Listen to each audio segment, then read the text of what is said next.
Joining me now to talk all things politics is Associate Editor of The Washington Post and two-times Pulitzer Prize-winning journalist Bob Woodward. He's out with a brand new book titled The Last of the President's Men. Bob, thanks so much for being here. I want to get to your excellent book in a minute, but I have to ask you about politics as long as I have you here. Joe Biden's announcement, he's not running. Were you surprised? I think at one point he wanted to run, and then he undecided, and then, this is where he landed. It's probably a sensible decision for him, but it gives the nomination to Hillary Clinton for all practical purposes. On the other side of the aisle, you have Donald Trump commanding lead. I don't think anybody other than maybe Donald Trump and his associates thought he was going to be doing this well for so long. Do you think that he's likely to be the nominee? You have to doubt it, because the Republican Party is looking for somebody who's like Reagan. I mean, you talk to Republicans, they all love Reagan.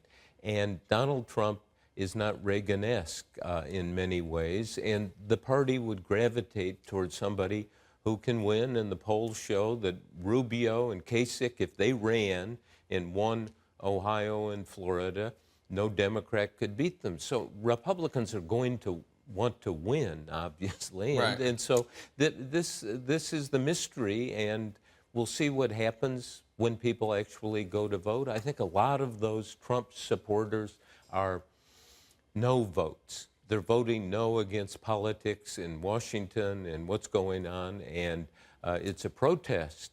And is that going to bring people to the polls?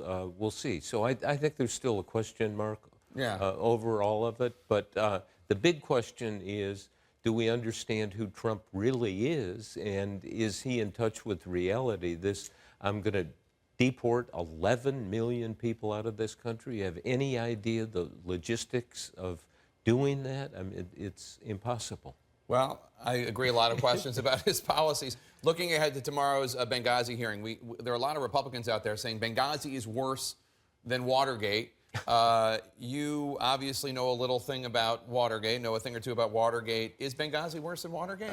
No, I haven't really heard anybody seriously say that. There's a Republican congressman out there saying well, people died, and that's tragic, obviously. But Watergate was a level of criminality and the documentation of that criminality, and Nixon and his people really tampering with the electoral system and deciding who the Democrats are going to nominate by spying and sabotaging the people who might be stronger candidates against Nixon. I want you to take a look at this new TV ad running today, starting today, from a pro-Clinton super PAC about tomorrow's hearing. Now, Republicans are playing politics over Benghazi. Everybody thought Hillary Clinton was unbeatable, right? But we put together a Benghazi special committee, a select committee. What are her numbers today? So that was Kevin McCarthy's voice in there. Can you think of anything that undermined the credibility of the Benghazi committee more than their own House Majority Leader saying that it was political? No, clearly a problem. As we know, all of these hearings and investigations have a political component, but the idea is to get the facts. And in Watergate, they set up the Senate Watergate Committee with a vote 77-0. Dozens of Republicans said, let's get to the bottom of this. Now, that was a different time, much more politicized now. I mean, it's going to be an interesting hearing, and as people have said, there's still unanswered questions about all of this, unanswered questions about the email. Question is, do we have a system, an investigative system in the Congress that can, in a sensible, nonpartisan way, get to some answers? And we're going to see. It's going to be eye-opening, isn't it?